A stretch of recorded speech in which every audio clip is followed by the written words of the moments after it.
Hey guys, I wanted to talk just a little bit about owning a real true protection dog, a personal protection dog. The first thing that I think that all of us need to realize when we're talking about personal protection dogs is that this dog is absolutely weaponized. If he's a true personal protection dog, we're basically saying that he's weaponized when we say he's a personal protection dog. Ostensibly weaponized to the degree that we can handle him under any circumstances, or at least that's the hope. That's not always the case, unfortunately. Not even so in law enforcement or anywhere else where we have dogs, so that's always going to be a problem. But more importantly, when we decide that we're going to take on a personal protection dog, what we're actually doing is we're taking on an ongoing project. This idea that we can somehow take a dog and get a good bloodline with a good pedigree and some great ancestry and get this dog and send him off to a great trainer, and then somehow comes back in the mail this finely polished dog that's like a machine that you just simply punch the buttons and it reacts accordingly. 99.9% of the cases that's simply not going to happen that way, and that's primarily due to the fact that dogs are organic beings just like we are. They're driven by emotion. They're driven by a sense of teamwork, of partnership, of, dare I say, pack.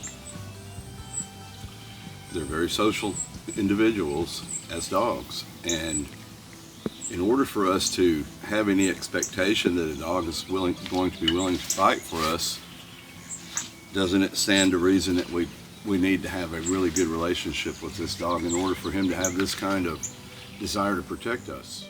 I just wanted to make this video to share with you some of the realities of a personal protection dog. We can get caught up in videos and the revelry on the internet with personal protection dogs, and that's all fine and good, and it's a lot of fun. But in reality, a personal protection dog is a massive liability, and they, as I said, they're an ongoing piece of work. They're a project that will continue as long as we have them for the most part. So if you're contemplating getting a personal protection dog, certainly consider what I'm saying here, because this is borne out by many years of experience, and I've seen this thing go really great. I've seen it go really bad. Always consider when you get a dog that's capable of personal protection, and certainly one that's trained to do that. But you're taking on a project. Be willing to undertake that project and all that goes with it, which is typically a lot of expense, a lot of heartache, a lot of effort, and a whole lot of liability. On the other side of that, if you do take the challenge, it's a whole lot of fun, because there's nothing like them. I love them dearly, but I always keep in the back of my mind what I've got when I've got one by my side.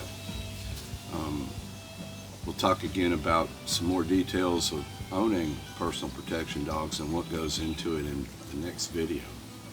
I hope you guys are having a wonderful weekend, and I'll see you again soon.